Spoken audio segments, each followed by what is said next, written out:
I set it. You just have to click the live. It prepare now.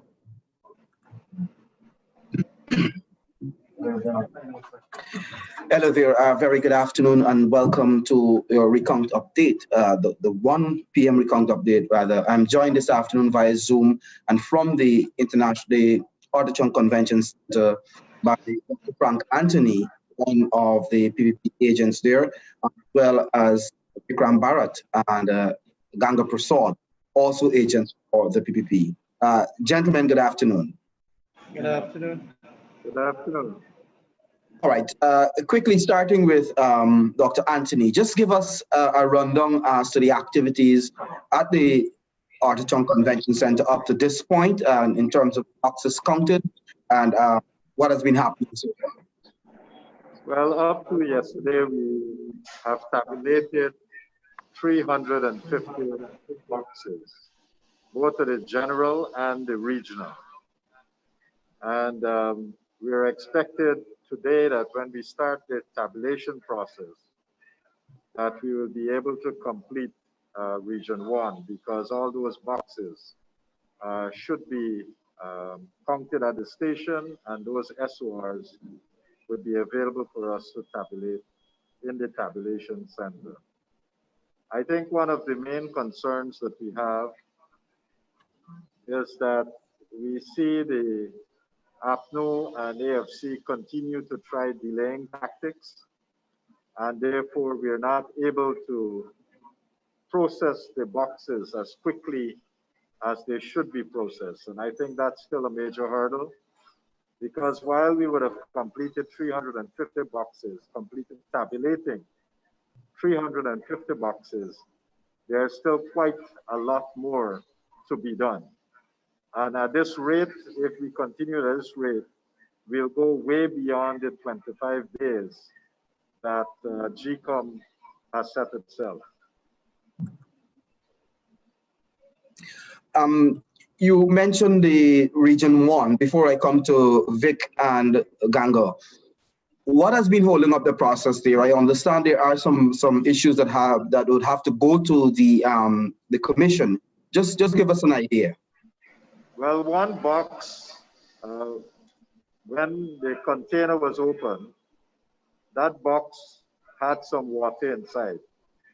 And we thought that since that was discovered, that the GCOM officials would have taken the necessary steps to ensure that that box is dry and that it would be available to be counted. So that's the only outstanding one. And because of the water damage, the commission would have to decide on a methodology of how they will deal with that particular one. And we are very interested in having it counted because we have quite a lot of votes in that particular box. And therefore, we will urge the commission to make sure that it go and consider this matter and give us a decision very speedily. All right, thanks, Dr. Anthony. Vickram and Ganga, quickly an update from your end in terms of how the proceedings this morning went. Yeah, thank you very much.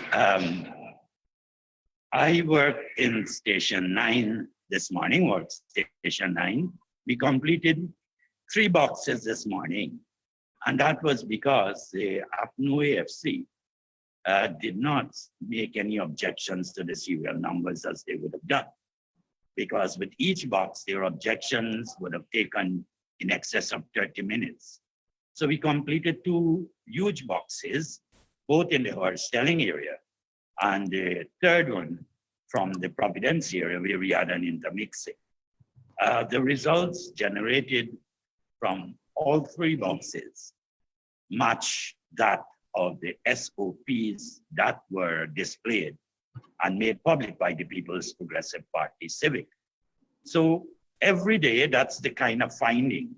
If there's any slight variance, it is a 1 more for the PPP, 1 less for the AFC, or 1 more for the small parties. So basically, that is what is happening.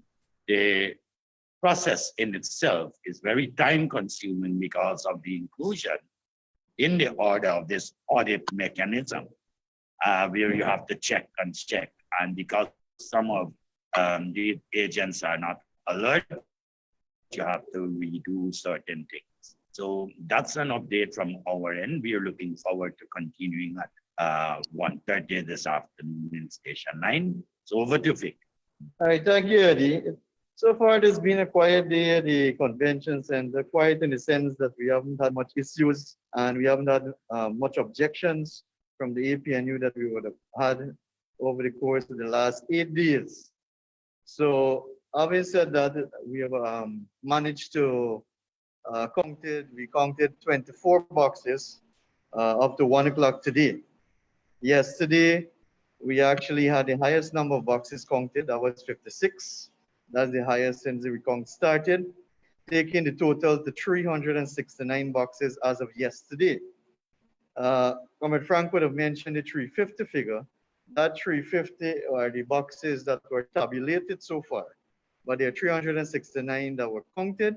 It means that the tabulation center, the GCOM IT center, did not receive the remaining 19 SORs that tabulated as of yesterday. So they will do that today. Region 1, we were hoping that Region 1 would have been completed today, and the final tabulation of District 1 would have been completed. However, as Comrade Frank highlighted, the issue with the box that got wet, being stored in the container, there was some kind of leakage. However, they have taken a decision that the 2 stations that were counting the Region 1 boxes will now move on to Region 5, pending a decision from GCOM with regards to the box with the wet ballots inside. As was mentioned also by Comrade Frank, it is a box that is of interest to us, and I'm sure all Guyana, because we have a lot of votes based on our SOPs in that box. So we would like it to be counted and tabulated as well so that we can close off district number 1.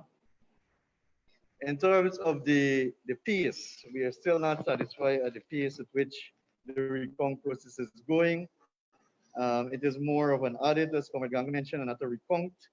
So we are asking that GCOM look back at this because there are too many checks, unnecessary checks, I would say, that are being done at the stations in terms of counterfoils and folio and many other checks that are not related to a recount, because as we know, a recount should be the counting of the votes cast, the unused ballots, the damaged and spoiled and rejected ballots. But they have included a number of other checks that is delaying the process. Added to that, we have new agents coming with a list of serial numbers every single day, random serial numbers. I'm sure they don't even know these people, but it is just a tactic to delay the process by claiming that these people are dead or would have migrated. And we would have shown to the Guyanese public that many of these people would have come forward already to say that I am alive and I would have voted, or I am in Guyana, I don't live anywhere else, and I would have voted. So it is definitely a claim by the APNU to delay and disrupt the process. It is unsubstantiated. There is no evidence to prove, but we would want to believe that they're using this to populate the observation report, because as you would recall, there was a decision to read out that observation report during the tabulation process. So it is all time wasting. So if they populate the observation report with a lot of objections that are baseless, it will still have to be read out by the tabulation clerk, which eventually takes up time. And maybe that is one of the reasons why we are 350 now, even though 369 boxes were completed yesterday, because we were of the understanding that at the ending of each day, all the boxes would have been tabulated and there will be no box going into the following day. So that is our position right now at the convention center. I'm sure as the day go on, we will have more updates for you and for our viewers as well. Quickly, Vic, before you go, we understand that the National COVID-19 Task Force would have visited the conference center with the view of discussing with GCOM the possibility of adding more counting stations. Could you say if you have any information whatsoever with regards to those engagements? Yes, well, based on our proposal to the commission that the process is slow and there is no way we can continue at this pace and meet the deadline of 25 days. So we propose a number of additional stations. Our commission, along with the APNU commission, toured the building, have identified those spots where those stations can be located, because as everybody know, the convention center is a big facility that can hold maybe 20 or 30 such stations. There is space here, that is not a question. And the COVID task force was indeed asked to come in. They were supposed to be here yesterday, but unfortunately couldn't make it for some reason or the other. They came today, they took a look around. We are waiting what will be their advice, but we're hoping that we can have these additional stations so that the process can move faster and we can have at least 100 boxes counted every single day, even more. All right, Vic, thank you very much. And Ganga, thank you as well. I know Frank would have had to leave us earlier because he returning to his counting station, I understand. So we're going to be back with you, and the guys down at the conference center are going to join us at late in the day, probably, to give us another update as to what is happening there. So Vic, Ganga, thank you very much for joining us. You're Thank welcome, you. Eddie. Thanks so much. And thank you very much, our viewers, for joining us.